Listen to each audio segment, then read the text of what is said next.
આપણી પરંપરા મુજબ આજે આપણે અષાઢ છઠને દિવસે રવિવારે અહીંયા હરિયાના વધામણા કરવા માટે મહાકાળી માતાજી ગઢ ડુંગરવાળી મહાકાળી માના સાનિધ્યમાં આવ્યા છીએ અને અહીંયા આપણી વર્ષોથી આ બાપ દાદાઓની પરંપરા જે ચાલી છે કે પશુઓમાં અને માણસોમાં કોઈપણ પ્રકારનો વર્ષ દરમિયાન રોગ ના આવે અને એ માટે આપણે માતાજીને અહીંયા રીઝવવા માટે વર્ષોથી આપણા બાપ દાદાઓ જે કરતા આવ્યા છીએ આપણે એ કરીએ છીએ અને આ જવાબદારી ગામના મુખીની રહેતી હોય છે અને મુખી સાહેબ આપ કેટલા વર્ષોથી આ કરો છો?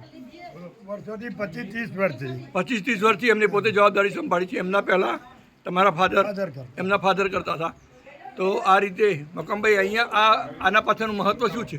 આના પાછળનું મહત્વ જોડે મનુષ્ય સુખ શાંતિ અને કોઈ રોગચાળો ના આવે એના માટે માતાજીને પ્રાર્થના કરવાની હોય છે. કહોર કહોર કહોર કહોર માં કહોર, બોલો બોલો મહાકાળી માત કી જય. આ ગામજનો આજે મોટી સંખ્યામાં અહીંયા હાજર છે. આપને હું આ વિડીયોના માધ્યમથી દર્શન કરાવવા માગું છું. અહીંયા કપિરાજો પણ ઘણી મોટી સંખ્યામાં છે. કપિરાજોને પણ આપણે અહીંયા આજે પ્રસાદી આપી છે અને સમગ્ર ગામની બધી જ ભાવિક ભક્તો અહીંયા પધાર્યા છે. ફરીથી આપને હું મહાકાળી માના આ સાનિધ્યનું દર્શન કરાવું. બોલો બોલો મહાકાળી માત કી જય.